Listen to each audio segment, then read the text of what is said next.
بسم الله الرحمن الرحيم. الحمد لله رب العالمين والعاقبة للمتقين ولا عدوان إلا على الظالمين، وصلى الله وسلم على أشرف الأنبياء والمرسلين نبينا محمد وعلى آله وصحبه أجمعين، أما بعد.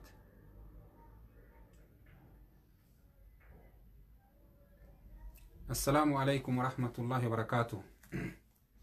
أكم جرتن أجيفتوتك إنك كيريدا. الحمد لله رب العالمين. بقنا جهان جراتن جنة إن شاء الله. بك جرتن تربيني سناتيسو أكما بيك مكانت عن سلام بروم سكينا سينا أبو بكر الصديق. سينا أبو بكر الصديق درسي كنا إيقلوا فيه إن شاء الله. invite والقلوا فيه شير ولي قلوا إن الرامفتنا إن شاء الله. سينا أبو بكر الصديق الرا كتا سقلفا جرا إن شاء الله تعالى. كتا سقلفا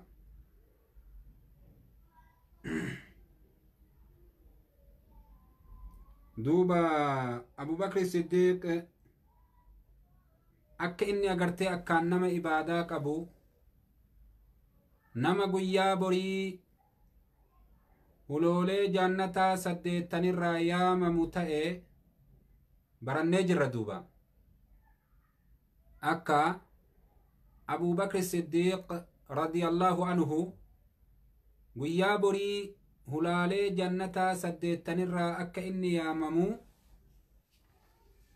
أكا هلالي جنتا سديتني الرا إني ياممو برني جرا دوبا هلالي جنتا سديتني الرا يامم أبو بكر الصديق قيا بري إن شاء الله تعالى.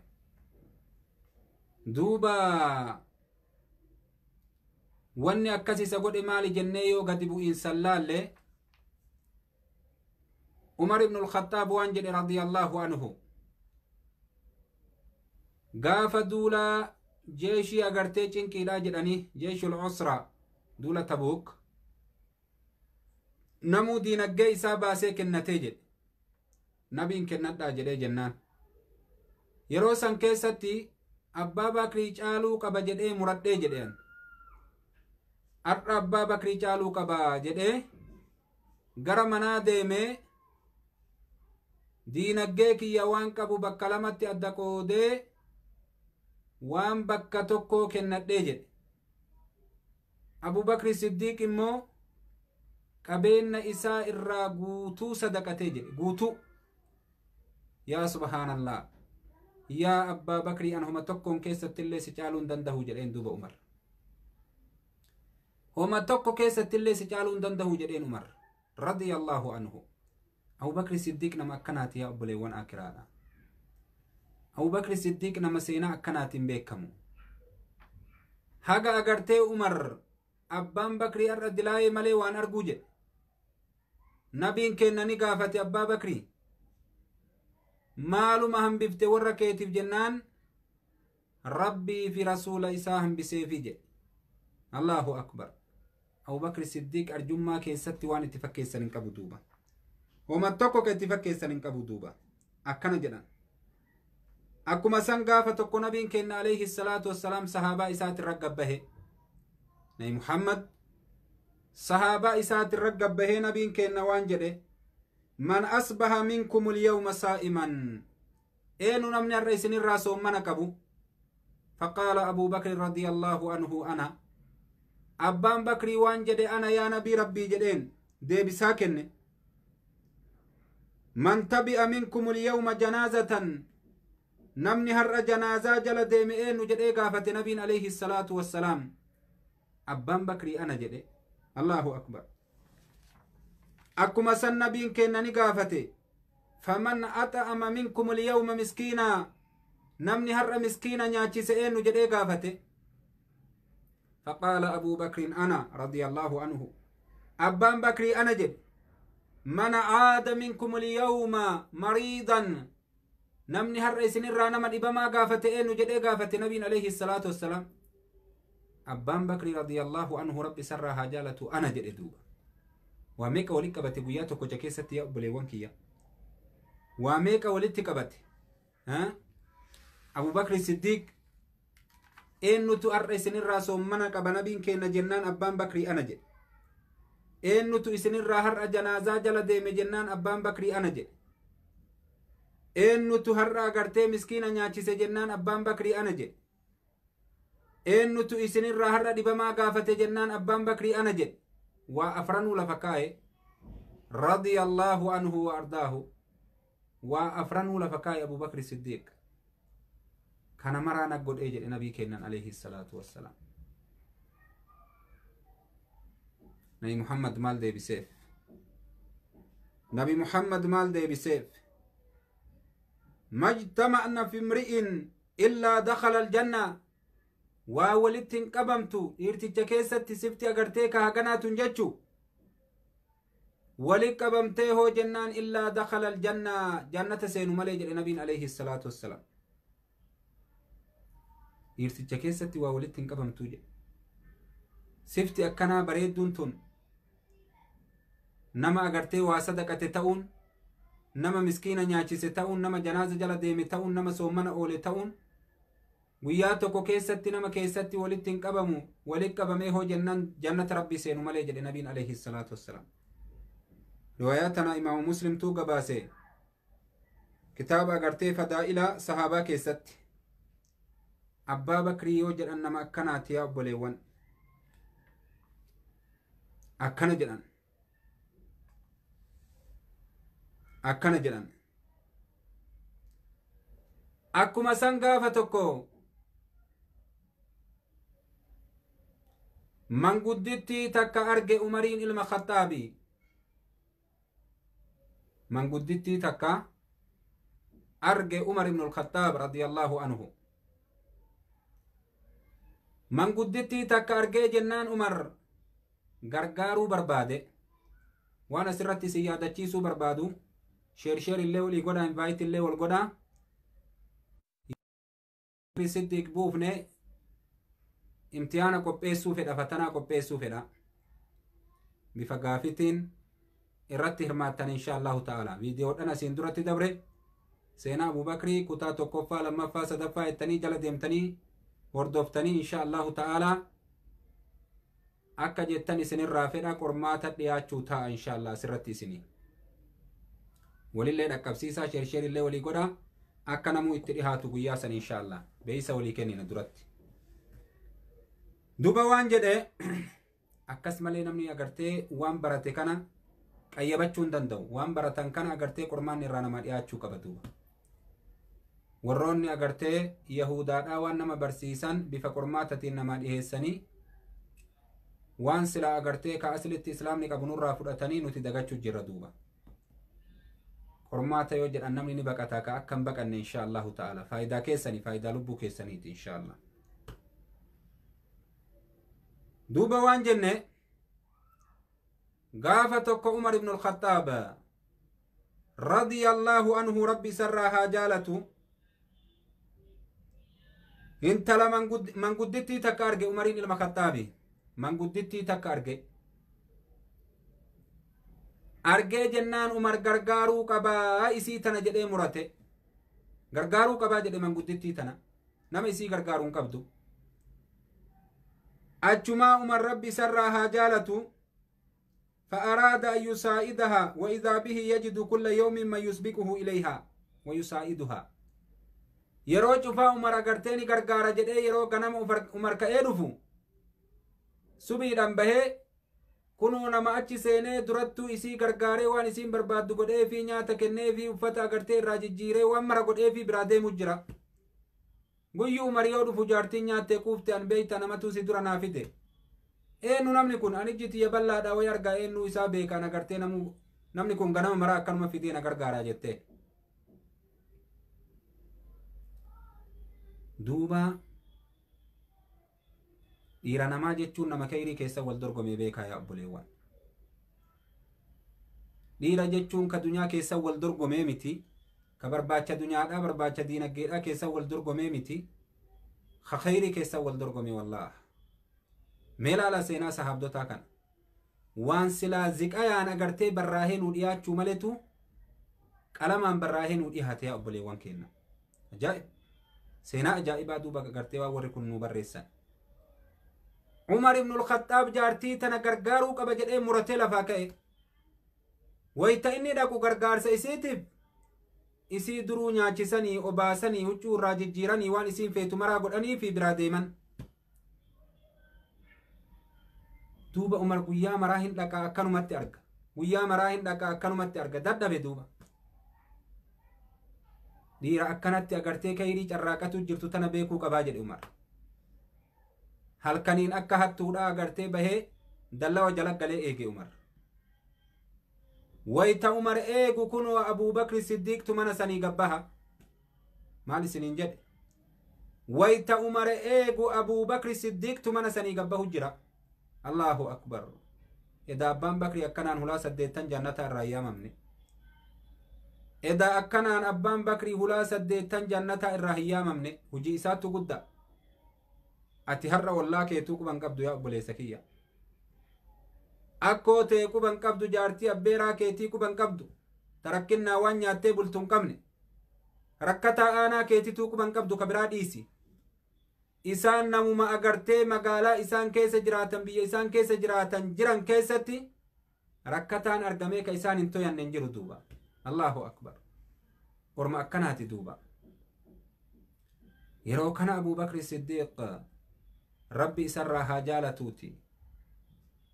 Ka achi keessaa gabbahu jaartii tana nyaachisee obaasee uffata irraa jijjiiree waan isiin barbaaddu mara godhee fi achi gabbahu Umar ibn al-Khattaab arge duuba.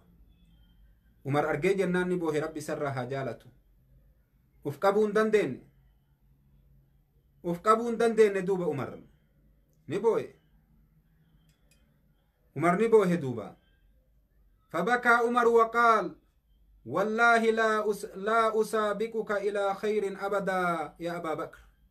أكنا جد والله ربك قد أغرتي كيري كيستي سين درقمو جدين أبدا بس takka agartee siin dorgomee si caaluun dandeenye jedhe simanna dabraa yeroo cufa harka kenne Umar duuba agartee kayrii keessatti abbaa Bakriitiin dorgomu hin dandeenye kaan dadhabe humna isaati ol ta'e duuba abbaan Bakrii humna Umarii ol ta'e duuba waan cufa keessatti agartee kaa Umar barbaade abbaa Bakrii caaluudhaaf bakkuma tokkoon bakka abbaa Bakrii caaluun dhabe duuba Umar bakkuma abbaa Bakrii caaluun dhabe duuba. Gaafa tokko Abdallah ilma Mas'uudii halkan dhaabbatee salaatu leeyli Abu-bakirsidiiqii fi Umarii fi nabiin keenya halkan waliin ta'anii waa'ee diinii rabbii mari'atanii akkaataa diinii kanatti guddisan kaa wayita addaan ka'anii isaan galuu deeman argan duuba eenyuun Abdallah ilma Mas'uudii ka masiida keessa qara'u eenyuma ka akkana qara'u kun jedhee agartee nabiin keenya itti siqee dhageeffate isaan illee waliin dhageeffatan. Achuma nabiin dhageeffatee gurbaan gizee kaan qara'ee salaatee wayita agartee salaamtaa baafate du'aayii kadhata. Nabiin keenya alayhi salaatu wassalaam qara'i yaa Abdallah jedhaan nabiin keenya alayhi salaatu wassalaam inni dhagahummoo asumatti jarataniin biratti dubbata nabiin keenya. Kadhadhuu ni kennamta agartee kaa waan kadhatteellee ni argatta. Jedhee nabiin keenya akkanatti Abdallahii kana faarsa duuba. Achuma Umar ganama yoo lafti bariite halkaniin dhaqee Abdallahitti waan nabiin keenya jedhe kan itti himee gammachiisaa jedhe. Akkai jedheen iyyaa isaa keessa akkasi qabatee bule. Ganama subii wayitii inni ka'ee dhaqu abbaan Bakrii isa duratti dhaqee itti himee gammachiise. Abbaan Bakrii isa duratti dhaqee gammachiise. Umar sila yaa abbaa Bakrii maaluma keessa si dabruu danda'a jedheena. Uma tokko keessatti illee sin caalu an jedheen duuba. Na dabruu malee atummaan kun. Duuba akkatti dhiirtii kayrii keessa wal dorgomtee harka wal kennachiifti yaa obboleewwan. Saffii awwalaa keessatti wal dorgomti. Qur'aana rabbii barachuu keessatti wal dorgomti. Karaa rabbii keessatti jihaaduu keessa wal dorgomti. Miskiina gargaaruu keessatti wal dorgomti. Nama rabbi malee namni quban qabne kana gargaaruu keessatti wal dorgomti. Hospitaala deemanii dhibamaa gaafachuu keessa wal dorgomti. Guyyaa soommanuu keessatti wal dorgomti. Halkan leelii dhaabbachuu keessatti wal dorgomti. Allahu akbar. Rabbi kadhachuu keessatti wal dorgomti. Karaa kayrii keessatti akkatti wal dorgomti. Har'a ebaluu mana ijaare hintalli ebaluu mana ijaarte. Ati akkamiin mana ijaarini? Akkamitti anillee mana ijaarini? Yaanni agartee ka ijoollee teenya ta'amma lafaa dhuftuu kana callaa ta'e duuba. Dhaloonni keenya ka ammaa guddaa xiqqatti bakki wal dorgommiidhaa kana ta'e duuba. namu magaalatti mana bitu makiinaa bitu akkay tahu waan ittiin geenne ammallee ittiin gaan akkanumatti osoo hawwan du'an malee wanni waan rabbi namaa qaddare malee abadan lafaa fuudhuu hin danda'an akkana duuba yaa obboleewwan keenya dhiirti gaafa sanii akkanatti karaa rabbii keessatti wal dorgomti duuba akkatti Abu-bakirsidiiq karaa rabbii keessatti dorgommii Umar isaan seenee homa tokkoonu isa caaluu dadhabe duuba Umar ibn al-Khattaab dorgommii Abbaa Bakriitiin seenee homa takka hin dandeenye duuba maal godhare harka kenne duuba Allahu akbar akkana jedhan akkuma san duuba Abu-bakirsidiiq nama waan halaalaa malee hin nyaanne waan haraama nama kokkee isaa tana bira haraamni gaddabree hin beeyne Abu-bakirsidiiq maal isiniin jedhe Abu-bakirsidiiq nama kokkee isaa tana bira waan halaal malee wanni haraam gad hin dabarre gabricha tokko qaba gabrichi kun dalagee fi agartee carraaqee fi fuudhee akkasitti nyaata dalagee fi nyaata abbaan bakri yeroo nyaatu cufaani gaafata nyaata kana eessaa fiddee eessarraa naa fidde jedhee gaafata halaali moo haraamii adda baafatu malee nyaatu guyyaa tokko osoo hin gaafatin dagatee nyaate Abu-bakirsidiiq wayta inni nyaatee geesse gabrichi isaa nyaata kana eessaa sii fidee beeytaa jedheen duuba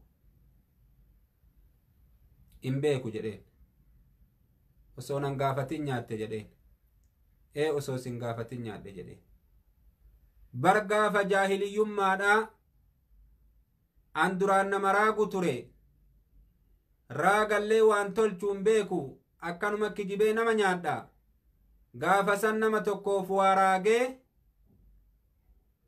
namtichi sun gizee sanitti mallaqa harkaan qabu booda sii kenna naan jedhee akkasitti liqiidhaan raagee fi namticha santu har'a karatti wal agarraan mallaqa gaafa sanii siin kennine naan jedhee deeyniteetii tanarra jirtu jedhee fuudhee naa kenne jedhee saniinin nyaata kana sii bitee sii godhe jedheen duuba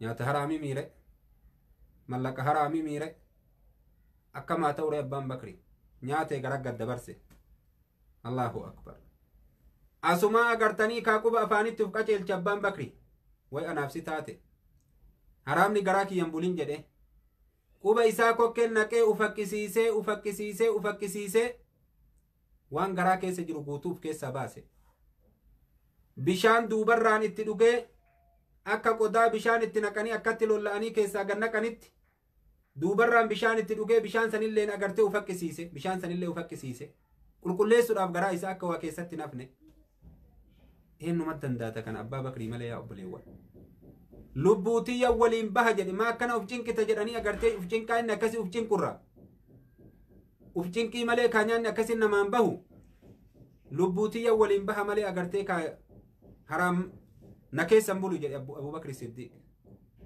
lubbuutiyya bahee agartee kaa waliin baha malee haraam garaa kiyya keessan bulu jedhe duuba nama akkanaa abbaa bakrii malee ni gartaa duuba Umar illee akkasuma dalage seenaa isaa keessatti itti dhufna inshaa Allah akkasumatti ufakkisiise Umar illee gaafa hoyii osoo hin beekin agartee nyaatee jecha nyaata isaaf halaal hin taane yaa obboleewwan keenya iimaana waan nama godhu agartanii isin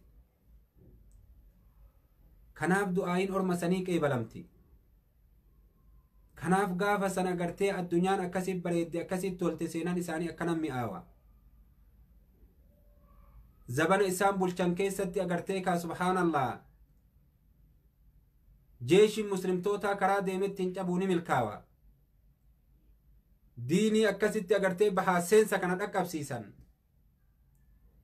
ifriiqiyaa zabana isaanii seene diiniin biyya agartee kaa ruumii faarisii zabana isaanii seene diiniin zabana isaanii diiniin bal'atee kaafirri kaafiraa jaalatee mushrikni marti jaalatee fuulatti deeffate duuba warri dur diinii jibbaa turan isaantu haqa dalagaa rabbii subhaanahu wa ta'ala isaanii gargaare duuba isaantu warra zulmiitii mitii rabbiin isaanii gargaare akkasi milkaawan duuba sahaban nabi Muhammad alayhi salaatu wassalaam Abu-bakirsidiiq nama akkanaati. Sodaa rabbii qabaachuu keessatti nama akkanaati. Sodaa rabbii qabaachuu keessatti nama akkanaati. Nama akkanaati jedhan duuba.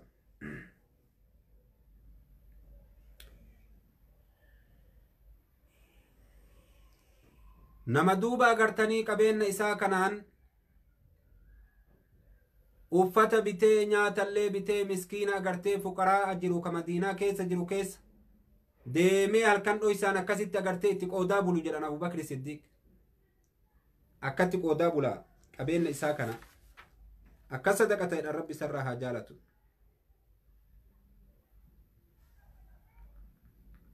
Akkana jedhan duuba. Gaafa nabiin keenna du'ee Umari yaamee Abu-bakirsidiiq waan jedheen inxaliq binaa ilaa ummu eymana nuun deemimee ummu eyman bira dhaynaa jedheen. Sunnaa nabii keennallee akkaan jabeessa jedhan Abu-bakirsidiiq. Sunnaa nabii keennaa akkaan jabeessa jedhan duuba. Karaa nabii keennaa akkaan irra gad dhaabbata irraa mikmik hin jedhu duuba. Ummu eyman bira nu yaasi jedheen. Nabiin keenna gaafa jiru isii tana ziyaaraa. Ziyaaraa nabii keennaa sanin kun nunullee dhaynee ziyaaraa nu yaasi jedheen duuba. Bakka dur nabiin dhaquu qabna jedhe duuba. Kati jala deeman sunnaa nabii keennaa sahaban nabi Muhammad alayhi salaatu wassalaam. نزورها كما كان رسول الله صلى الله عليه وسلم يزورها كما نبي كان يسي زيارتي سي زياران ياسي جراني والغورتني ديمني دكمن ام ايمن ويتدكني انسان اچغان انسان اگران نبي كان يادته بويچتي گديفت ام ايمن اچي وان جراني ما بوتا جرانين نبي كان ربي سبحانه وتعالى وان اچي كيستي ني كرفيس ربي كرفيسفتو irra caalaf jecha atiin kun hin beeyne maa boottaa jedhaniin duuba. Atiin beeytu tana maa boottaa jedhaniin duuba. Gaariidha addunyaa gubbachi hin qate. Akiratti agartee kaaqananii san keessa jiraachuutu isaaf gaariidha. San turre isaaf caalaan beeytu yaa ummu eyman maa boottaa jedhaniin duuba. Waan jetteen isiillee waan ajaa'ibaa deebifte. Ansan wallaalli nan boochifnee jetteen. Wanni na boochise waa hiisamiittu nurraa cite jetteen duuba. Beeksisa samirraa agartee gara addunyaatti gannuu dhufu gaafa nabiin keenna jiru quraana achirraa gabbuu hadiisa agartee nabiin keenna nu odeessu kanatu nurraa hafe kanan nurraa cite kanan na boochise. Isaan lachinuu itti duudanii waliin booyutti seenan duuba dubbiin isiin jette dhugaa. Isaan lachinuu gargaaranii booyutti seenan duuba yaadatanii dubbiin dhugaa. Duuba warra akkanaati jedhan nama sunnaa nabii keenna akkanatti hordofu Abu-bakirsidiiq yoo jedhan.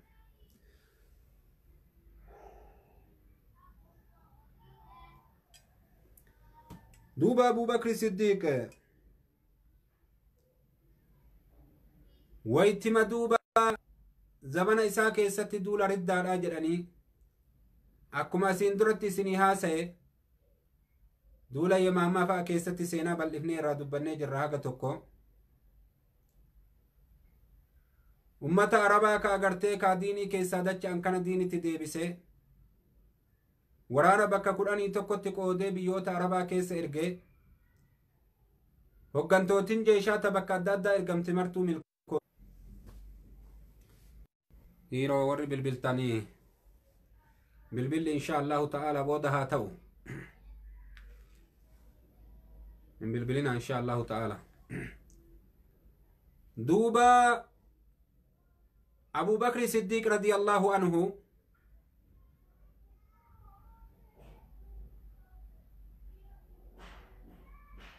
waytima duula riddaadhaa san agartanii duula warra diinii keessaa baheettiniin jedhe diinitti deebise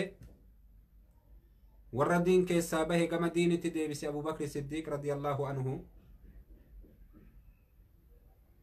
waytima warra diinii keessaa bahe gama diinii deebise waraana bakka 11 qoodee bakka adda addaa ergee waraanni martuu milkaawe biyyi islaamummaatti deebite biyya arabaa keessaa bahee biyyoota adda addaa akka ruumii duula yamruukii faa isinii dubbadhe duullotii adda addaa agartanii faaris bakka mara ergee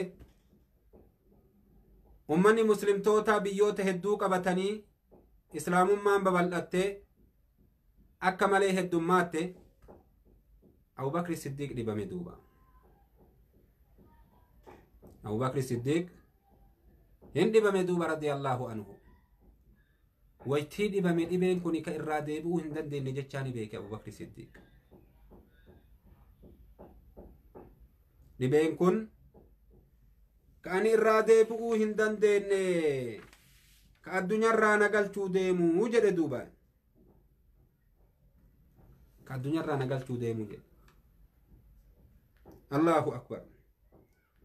Osoo ani hin du'in agartee kaa nama muslimtoota kana qabee bakkaan gahu.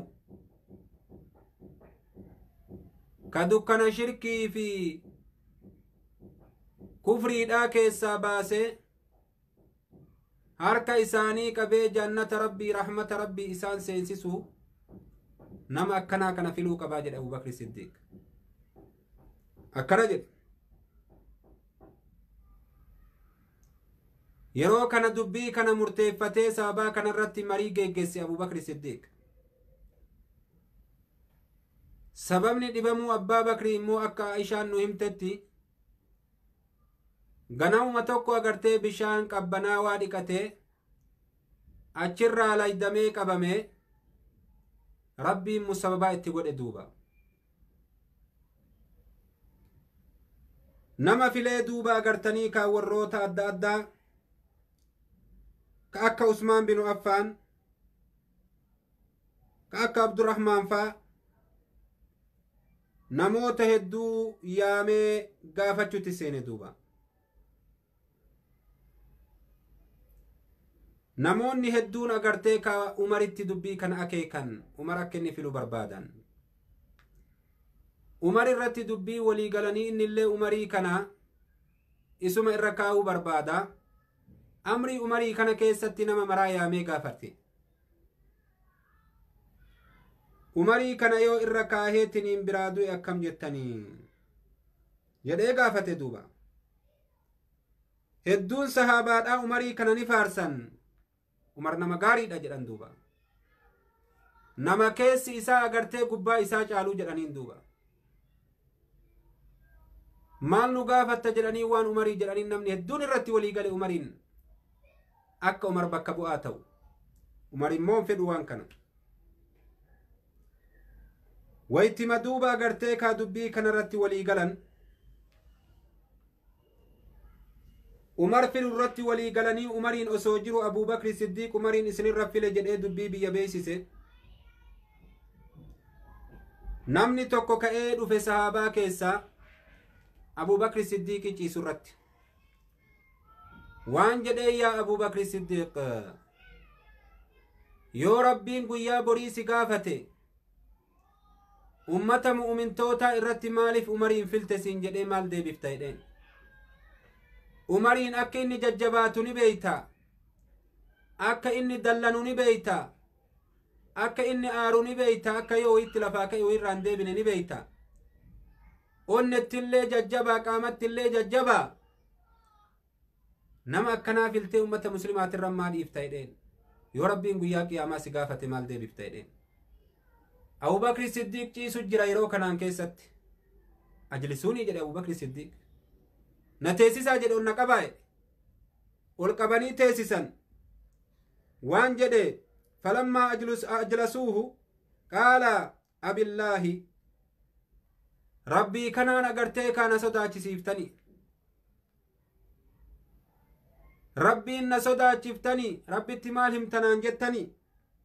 Aquulu rabbii Allaahumma inni istakhlaftu alaa ahlika khayra ahlika. Akkana jedhee rabbii kiyyaa deebisaa jedhe. Yaa rabbi ani irra caalaa agartee kaa orma keetii filee agartee orma keetirratti. Akkana jedhee rabbii kiyyaa deebisaa jedhe Abubakirsidiiq. Yeroo Umar maa filte ummata irratti rabbiin naan jedhe. Yaa rabbi irra caalaa orma keetii agartee kaa orma keetirratti filee yaa. Umar irra caalaa namaati yaa obboleewwan eega abbaa Bakriiti. Akka ganaa seenaa isaallee itti dabarree barachuu teennutti. Abubakirsidiiq warra akkay jedheen jecha akkasii nama gaafate deebisaa akkasii kenneef duuba. eegana Usmaanin agartee ka Usmaan barreessaa isaati barreessi jedheen Usmaanin ani kunoo bakka bu'aa muslimtoota isin irratti godhee jira Umarii ilma Khaxaabii jedhiiti barreessi jedheen Usmaan osoma barreessu jiru jecha Abu-bakirsidiiq kunoo kuni waan Abu-bakirsidiiq jedhe dura yeroo addunyaarraa galuu keessatti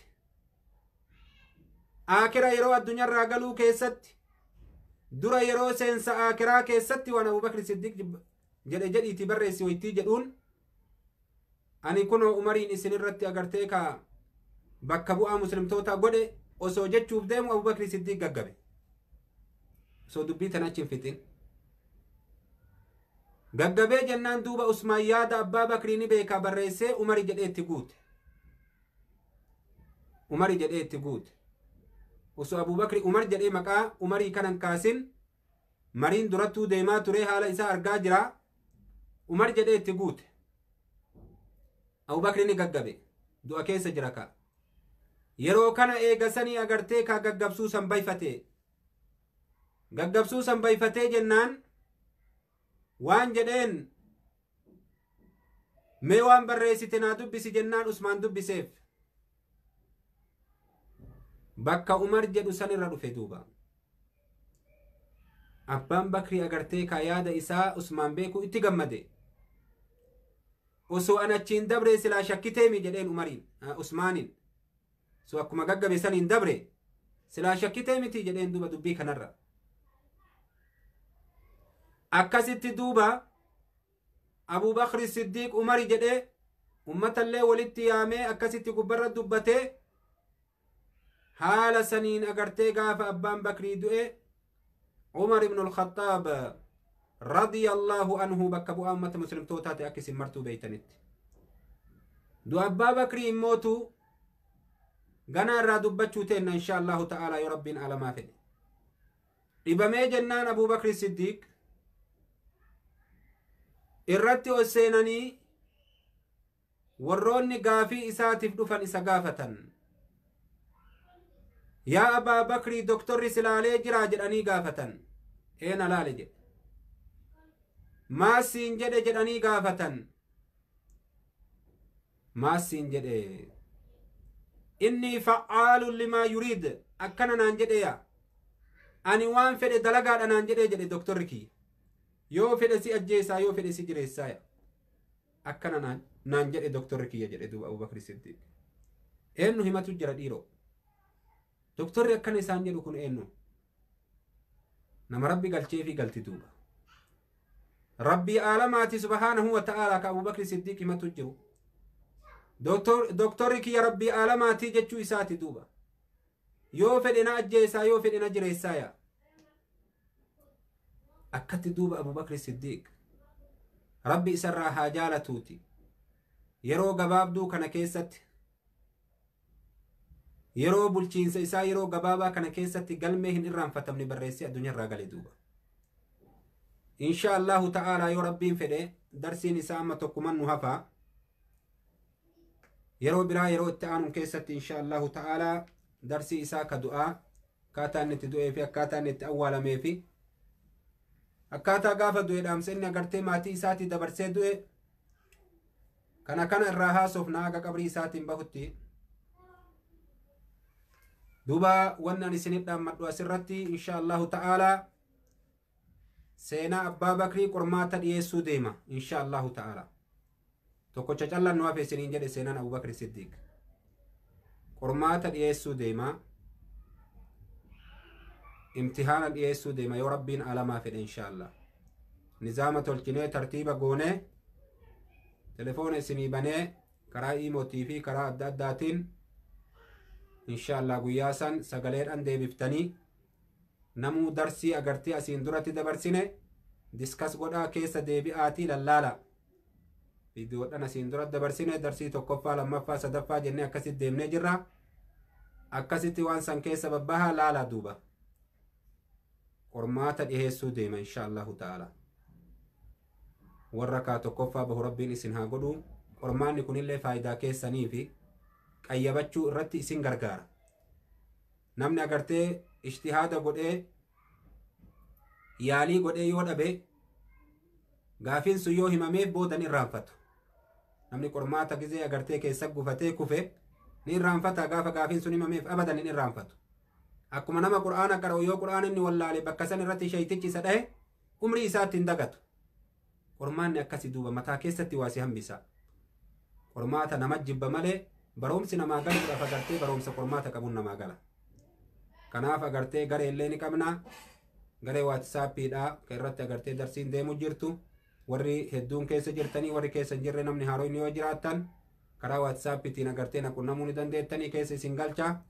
Darsiin achirratti baratamuu jira. Seenan sahaabdota fagaatee jira achirratti.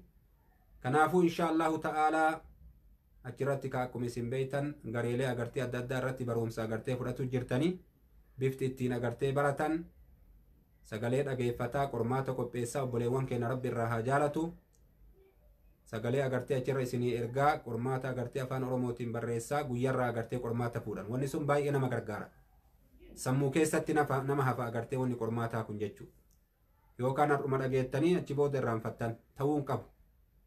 Akkasii qormaata achirra dhiheessuu deemaa insha Allahu ta'aalaa seenaa abbaa bakrii itti hirmaadhaa isiniin jedha. Maasha Allah warri gariin keessa jirtanii qormaata dhiheessuu deemna seenaa abbaa bakrii irratti dhageeffadha. Isinitti himeetu maali? Isinii galee linkii asirratti ergaa fi insha Allah warri kuwwan garee adda addaa keessa baratamuu jira. Garee hedduu keessa baratamuu jira. Garee qissaa nabiyyoota ka jedhu san irratti agartee darsiin hedduu deemee jira.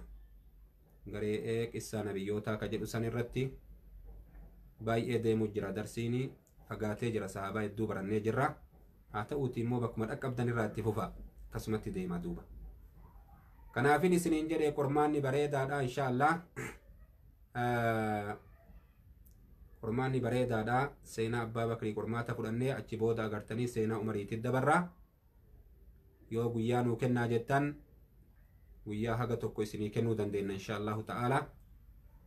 Fakkeenyaaf insha Allah yoo rabbiin nu laafisee borka barannu taate seenaa abbaa bakrii ni finna. Waan asiin dura agartee yoo guyyaa lamallee jettan guyyaa sadii illee yoo jettan haga isin viidiyoo dura dabre agartee ka irra deddeebitanii lallaallattanii guyyaa isinii kennuu danda'a. Asirra yaada kennachuu ni dandeettan barruudhaan.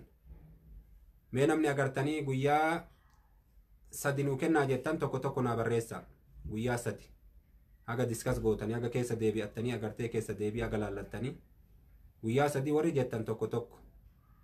Warri immootu guyyaa lama nuu kennaa jettan lama lama barreessa. Harka namaa laalla insha Allahu ta'ala. Warri guyyaa sadi nuu kennaa jettan tokko tokko barreessitan. Warri guyyaa lama nuu kennaa jettan lama lama barreessitan. Daddafaa ol darba. Qormaata seenaa abbaa bakriitiif isinii dhiyaatu. Wa alaykum salaam wa rahmatullahi wa barakaatu warra maseentan. Fatanaa isinii dhiyeessuu deema insha Allah. Warri na dhaga'utti jirtaniimi warri qormaata seenaa abbaa bakrii kan haga keessa deebii nuti lallaallannu guyyaa sadi nuu kennaa warri jettan tokko tokko barreessaa isiniin jedhe. Warri immootu guyyaa lama nuu kennaa jettan lama lama barreessaa. Lama lama. Moo qormaatuma kanaan feetan. Qormaata seenaa Abu-bakirsidiiq. Warri tokko tokko barreessitan. Ayyee haga ammaa kaa barruun nama tokko barreessu an tokko macallan na mul'ate. Ayyee maasha Allah barreessu jirtanii. Lama lama tokko lama. Ayyee lama lama. Please warri bilbiltan as gubbatti hin bilbilinaa dhiifama waliin. Bilbilaan nu cinqu jirtan baay'ee nu cinqu jirtanii asirratti hin bilbilinaa. Karaa feesbuukitiin hin bilbilinaa karaa maraanuu hin bilbilinaa. Amma darsii gubbaa jirra. Bilbila amma nurraa dhaabaa insha Allahu ta'ala. guyyaa qormaataa immoo bilbila isinii banna inshaallah. Guyyaa qormaataa bilbila isinii banna. Akkas irratti ooftanii irra guddaa ani yoo arge yoo dogongoruu dhabe malee warra lama lamaattu irra hedduudha. Warra tokko tokkootirra warra lama lamaattu irra hedduu. Isinii galee warra lama lamaattu irra hedduudha. Sa'aatiin inshaallah sa'aatii akka Afrikaatitti asrii booda goona, asrii booda. بعد العصر مباشرة إن شاء الله وياسا بعد العصر مباشرة. أيه درسي وكستاته إن شاء الله ورا لما ترهد دولا. يا ربي نوفد سينا أبو بكر الصديق يوبر كبر النوتات نفن إن شاء الله درسي توكو جل نوافه كتا كرنفا سنجل نوافه وايد وإسات الرا أجرته وان توكو أجرتني الرادوبنا إن شاء الله تعالى سنجل نوافه karaa WhatsAppitiin na barreessa. WhatsAppii kiyyarra na barreessa. Amma sirraa qabachuun rakkabu. WhatsApp irratti na qunnama warri garee agartanii qissaa nabiyyoota keessa seenuu barbaadan keessa isin seensa inshaallah. Akkasiiti duuba guyyaan lamaa kun eega darsii kana findhee booda jechuudha. Hello. Darsii Abbaa Bakrii guyyaa boriini finnaa eega darsii Abbaa Bakrii finnee booda jechuu kun. Eega darsii Abbaa Bakrii finnee booda. Inshaallah guyyaa lama achi booda guyyaa lama isinii kenna jechuu. Yoo borka finnu taate iftaanii fi iftaan kaan isinii kenna. Achi booda qormaata goona jechuu. Haga sanitti immootu wal yaadachiisa buleewwan keessan ka bakka biraallee. Namuu akka itti hirmaatu jechaadha. Namni gariin kaaqamma sa'a kana hin jirre sa'a biraa gad dhufa. Akkasitti itti hirmaadha inshaallah. Nama dhibba argatu rabbi isinaa godhu. Du'aayi isinii goona inshaallah. Du'aayi isinii goona nama dhibba argatu rabbi isinii haa godhu inshaallah. Qormaata na dhiyeessaa deebisaa irratti inshaallahu ta'ala itti hirmaatanii rabbi khayriin haa godhu. أيه كسيتي جزاكم الله خيرا بارك الله فيكم وجزاكم الله خيرا أجا درسي كان ربي ولندي بسوتنا جهنم ترى سنين جنا.